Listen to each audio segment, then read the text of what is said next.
আপনারা অনেকেই হয়তো ফেসবুক পিক্সেল কথাটার নাম শুনেছেন। ফেসবুক পিক্সেল ব্যাপারটা আসলে কি, এটা কিভাবে কাজ করে, এটা বোঝানোর জন্যই আমি আজকে এই থিওরিটিক্যাল ভিডিওটা রেকর্ড করতে বসলাম।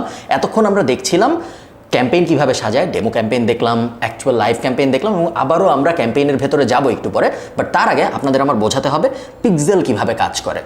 একদম সহজ করে যদি আমরা বুঝি, পিক্সেল কথাটার মানে হলো ওয়েবসাইটের ভেতরের একটা বা দুইটা ডট, তাই না? আমরা টেকনিক্যালি পিক্সেল বলতে এটাই বুঝি। ইমেজের ভিতরেও পিক্সেল থাকে আপনারা জানেন, ভিডিওর ভেতরেও পিক্সেল থাকে আপনারা জানেন।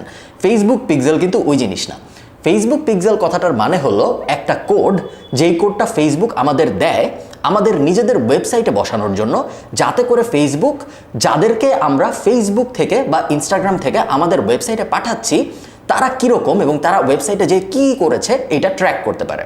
এখন আমি যদি সহজ একটা উদাহরণ দিয়ে আপনাদের বোঝাই, মনে করেন আপনি একটা ট্রাফিক ক্যাম্পেইন চালাচ্ছেন, আপনি ফেসবুকে একটা অ্যাড চালাচ্ছেন বা ইনস্টাগ্রামে একটা অ্যাড চালাচ্ছেন, যেখানে মানুষ যদি লিঙ্কে ক্লিক করে সে আপনার ওয়েবসাইটে চলে যাবে। এখন যখনই কেউ ফেসবুক থেকে আপনার ওয়েবসাইটে চলে গেল, সেই ওয়েবসাইটে যে কী করতেছে এটা কিন্তু ফেসবুক বুঝবে না। ফেসবুক যদি এটা না বুঝে, বিকজ ওয়েবসাইট তো আপনার, ওয়েবসাইট তো ফেসবুকের না, ফেসবুকের কাছে কোনো ডেটা নেই। একবার মানুষ ফেসবুক বা ইনস্টাগ্রাম ছেড়ে চলে যাওয়ার পরে সে কী করতেছে এটা ফেসবুক বা ইনস্টাগ্রাম জানতে পারে না। কিন্তু ফেসবুক বা ইনস্টাগ্রাম জানতে চায়, বিকজ ওরা যদি বুঝতে পারে যে মানুষ ওখানে যে কী করছে, তাহলে ওরা আপনাকে ভালোভাবে রিপোর্টিং করতে পারবে এবং ভালোভাবে আপনার কাছ থেকে টাকা, প্রত্যেকটা ধরেন পারচেস ক্যাম্পেইন যদি হয় তাহলে প্রত্যেকটা পারচেসের জন্য টাকা নিতে পারবে, অ্যাড টু কার্ট যদি হয় তাহলে প্রত্যেকটা অ্যাড টু কার্ট ক্যাম্পেইনের জন্য টাকা নিতে পারবে, ইত্যাদি ইত্যাদি। তো এই কারণেই ফেসবুক একটা সিস্টেম ডেভেলপ করেছে, যেই সিস্টেমের নাম ওরা দিয়েছে ফেসবুক পিক্সেল, যেটা আর কিছুই না, একটা কোড। সেই কোডটা ফেসবুক আমাদের দেয়, দিয়ে বলে যে ভাই এই জিনিস তুমি তোমার ওয়েবসাইটের ভিতরে অ্যাড করো।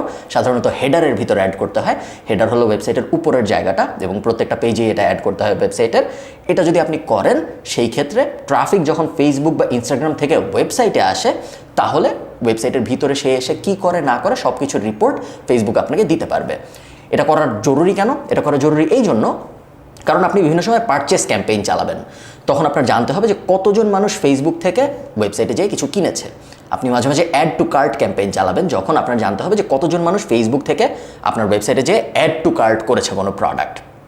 এছাড়াও ওয়েবসাইটের কোন পেজ কে ভিউ করেছে ইত্যাদি অনেক ধরনের ডেটা আপনি জানতে পারবেন শুধুমাত্র যদি আপনার ওয়েবসাইটে ফেসবুক পিক্সেল ইনস্টল করা থাকে। না থাকলে কিন্তু আপনি এগুলো পারবেন না। আবারও বলতেছি, ফেসবুক পিক্সেল ছাড়াও কিন্তু আপনি অ্যাড চালাতে পারেন, কিন্তু তাহলে ভিজিবিলিটিটা থাকে না, আপনি জানবেন না যে মানুষ আপনার ওয়েবসাইটে যে কী করছে। অনেক ক্ষেত্রে কিন্তু তাতে কোনো সমস্যা হয় না।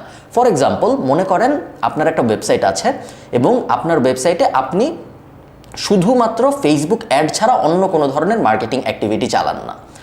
এরকম যদি হয় সিচুয়েশন, সেই ক্ষেত্রে একটা 30 দিনের উইন্ডোতে আপনার ওয়েবসাইটের যত অ্যাকশন হয়েছে সব কিছুর ক্রেডিটই কিন্তু আপনি ফেসবুক অ্যাডকে দিতে পারেন। ধরেন আমার যদি একটা ওয়েবসাইট থাকে, ওই ওয়েবসাইটে যদি আমি বিড়ালের বা কুকুরের খাবার বেচি এবং ওটার জন্য যদি আমি ফেসবুক অ্যাড চালাই এবং আর কোনো কিছু না করি, সেই ক্ষেত্রে যতগুলো বিড়াল বা কুকুরের খাবার বিক্রি হবে 30 দিনে, আমি ধরে নিব সবই হয়েছে ফেসবুক অ্যাডের কারণে, কারণ ফেসবুক অ্যাড ছাড়া আমি আর কিছু করি নেই।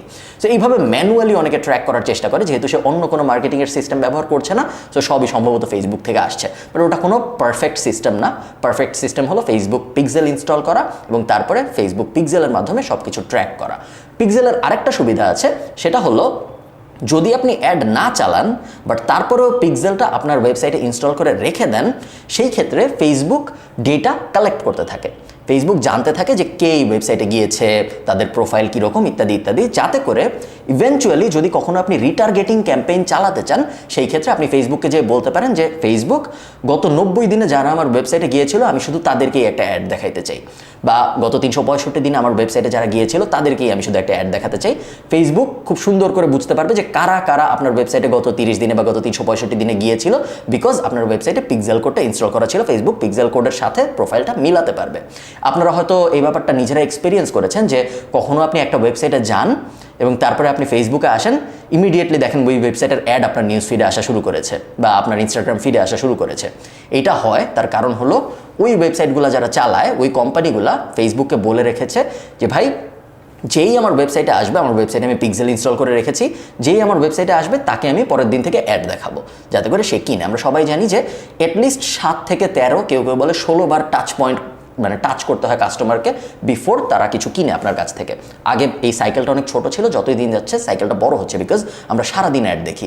সো আপনার মিনিমাম 7 বার 13 বার 16 বার পর্যন্ত কাস্টমারকে রিমাইন্ডার দিতে হবে যে ভাই তুমি কিন্তু আমাকে দেখছিলা, কিন্তু তুমি এখনো কিনো নাই, বা তুমি এটা দেখছিলা, আরও কিছু কি তোমার জানার বাকি আছে নাকি, এই ধরনের ব্যাপার। এবং যদি আপনি ফেসবুক পিক্সেল ইউজ করেন তাহলে আপনি পুরো ব্যাপারটা খুব সুন্দর করে ট্র্যাক করতে পারবেন। এর পরের ভিডিওতে আমরা দেখব ফেসবুক পিক্সেল কিভাবে বানায় এবং কিভাবে আমাদের নিজেদের ওয়েবসাইটে ফেসবুক পিক্সেল অ্যাড করতে হয়।